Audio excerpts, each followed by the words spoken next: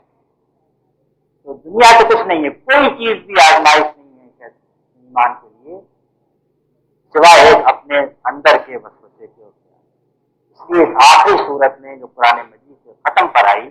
اللہ تعالیٰ نے اسی ایک خطرے سے بچنے کے لیے اس دعا کی تعلیم دی۔ 6 آیات میں یہ نسخہ ہمارے حوالے کیا، اور اب اگر ہم اس کے شروع کے حصے کی طرف جائیں تو اللہ تعالیٰ نے اس میں اپنی 3 صفات بیان کی۔ قل اعوذ برب الناس ملک الناس الہ الناس، میں پناہ میں آتا ہوں اس کی جو انسانوں کا رب ہے، اس کی جو انسانوں کا بادشاہ ہے، اس کی جو انسانوں کا معبود ہے۔ یہ 3 صفات اس نے یہاں پر بیان کی۔ ان صفات کو بیان کرنے کا جو پہلی چیز ہے وہ تو یہ ہے، یہ اللہ تعالیٰ کی سب سے زیادہ جامع سب صفات اس کے اندر جمع ہو گئی۔ رب کے معنی ہے جو پالتا ہے، پرورش کرتا ہے، رحمت کا برتاؤ کرتا ہے، ہر چیز فراہم کرتا ہے، تربیت کرتا ہے، بڑھاتا ہے۔ ایک سیل ہوتی ہے اس کو بڑھا کے جسم بنا دیتا ہے، جسم کے اندر جان ڈالتا ہے، جسم کو وہ بڑھاتا ہے بچپن سے جوانی تک، بڑھاپے تک، اس کو قوتیں دیکھتا ہے، دیکھنے کی، سننے کی۔ وہ رب ہے کہ جو ساری قوتوں کا مالک ہے، اور وہ جو کہ ہر طریقے سے ہر طرح ہر چیز فراہم کرتا ہے، ہر فتنے سے حفاظت کرتا ہے، ہر مرض سے کرتا ہے۔ وہ سیل جو ماں کے پیٹ میں جا کر بچہ بنتی ہے، وہ سیل نہیں تباہ ہو جاتی ہے، لاکھوں سیل جو ہے وہ نہیں برابر ہوتی، تباہ ہو جاتی ہے۔ وہی ایک سیل جس کو منتخب کرتا ہے وہ جا کے انسان بنتا ہے۔ یہ اس بات کی علامت ہے کہ اس نے پہلے سے اپنی نگاہ میں اپنی حفاظت میں لے لیا ہے۔ اس کے بعد وہ پورے 9 مہینے پرورش کرتا ہے، ماں کے پیٹ سے پیدا ہونے کے بعد پرورش کرتا ہے۔ تو وہی اس بات کی اسی کی پناہ میں آدمی جائے گا تو پھر وہ روح کے لیے اور اخلاق کے لیے اور دین کے لیے اور ایمان کے لیے جو فتنے ہیں اس سے بڑھ کر کون حفاظت کر سکتا ہے، کون پناہ دے سکتا ہے۔ رب تو پرورش کرنے والے تو بہت سارے ہو سکتے ہیں، اس کا حکم بھی چلتا ہے یا نہیں، اس لیے فرمایا کہ وہ ملک الناس، وہ لوگوں کا بادشاہ بھی، اور ایسا بادشاہ ہے کہ کائنات کے اندر جو وہ چاہے وہ ہوتا ہے، اور اس کو اپنی مرضی پوری کرنے کے لیے کسی کی احتیاط اور محتاجی نہیں ہے۔ ہر انسان کو، ہر مخلوق کو کچھ بھی کرنے کے لیے کسی نہ کسی مخلوق کی محتاجی ہوتی ہے، اللہ کو کسی کی محتاجی نہیں ہے۔ انما امرہ اذا اراد شیئا ان یقول لہ کن فیکون، اس کا تو پورا امر اور حکم اس نظام پر قائم ہے، وہ ارادہ کرتا ہے وہ چیز ہو جاتی ہے، اور خود اس کو نہیں چاہیے اس کے لیے درکار ہو کہ وہ اپنے کام کو کرے۔ ماشاء کانا ما لم یشاء لم یکن، حضور نے روز صبح دعا مانگنے کی تعلیم دی ہے، جو وہ چاہے گا وہ ہو جائے گا، جو وہ نہیں چاہے گا وہ نہیں۔ ولا تقولن لشیء انی فاعل ذلک غدا الا ان یشاء، یہ مت کہو میں کل یہ کام کروں گا الا یہ کہ یہ نہیں کہو مگر اگر اللہ چاہے، میں نہیں کر سکتا جو کرے۔ تو وہ تو ایسا بادشاہ ہے کہ جو چاہتا ہے وہی ہوگا، جو وہ نہیں چاہتا وہ نہیں ہوگا، جو اس کا حکم ہے۔ اس بادشاہ سے بڑھ کر کون ہر وقت، ہر دم، ہر لمحے، ہر جگہ شیطان کے وسوسے سے بچا سکتا ہے۔ اس کے بعد تیسرے آئے الہ الناس، الہ کہتے ہیں معبود کو، اس کی آدمی غلامی اختیار کرے، پرستش کرے، پوجا کرے۔ چاہے پوجا اور پرستش کا لفظ ظاہر کرتا ہے اس میں اپنی شیفتگی، شوق، محبت اور تذلل کا اظہار جو ہے وہ الہ کے سامنے۔ الہ کے معنی آپ اردو میں لفظ بولتے ہیں نا، میں اس سے والہانہ تعلق رکھتا ہوں۔ یہ والہانہ کا لفظ ہے، یہ الہ سے نکلا ہے، اس کا معنی دل کی گہرائیوں سے اور شوق سے اور محبت سے میں اس کے ساتھ تعلق رکھتا ہوں۔ تو پھر اس کے اندر یہ ساری صفات کی جمع کہ وہ رب بھی ہے اور بادشاہ بھی ہے اور معبود بھی ہے، پرستی۔ آدمی جس شوق سے اس کے پاس جائے گا، محبت سے جائے گا، پیشانی پھینکے گا، ہاتھ باندھ کے کھڑا ہوگا، آنسو بہائے گا، اس سے ہر چیز سے بڑھ کے محبت کرے گا، والذین آمنوا اشد حبا للہ، تو وہ اس سے بڑھ کر کون ہے کہ سہارا دے گا۔ تو یہ تین صفات جو اللہ تعالیٰ نے یہاں پر بیان فرمائی، اس لیے بیان فرمائی کہ وہی اس کا اہل ہے، وہی اس کا مستحق ہے،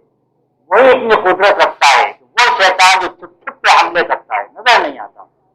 وہ خیال جو پتا کہ آدمی بھی مٹھی میں لے سکتا، وہ دل میں آ جاتا ہے کہ یہ کر، وہ خیال جو ہے اس سے تو وہی بچا سکتا ہے جس نے کہ یہ خلیے سے سیل سے لے کر انسان تک پرورش کی، ہر چیز عطا کی، اس کا حکم ہر چیز پہ چلتا ہے، وہ خیال بھی اس کے حکم سے باہر نہیں ہے۔ اس خیال سے تو کوئی بادشاہ دنیا کا، کوئی فلسفی، کوئی حکمراں، کوئی جابر، کوئی جیل کی زنجیریں، کوئی پھانسی کا تختہ، کوئی چیز بھی آدمی کے خیال پر قابو نہیں پا سکتا۔ مطلوب بات ہے جو دل میں خیال ہے وہ تو رہے گا، اللہ تعالیٰ کے بس میں وہ خیال ہے، اس کو محض کر سکتا ہے، اس لیے تو بادشاہ ہے، ملک ہے، اس کی بادشاہت سے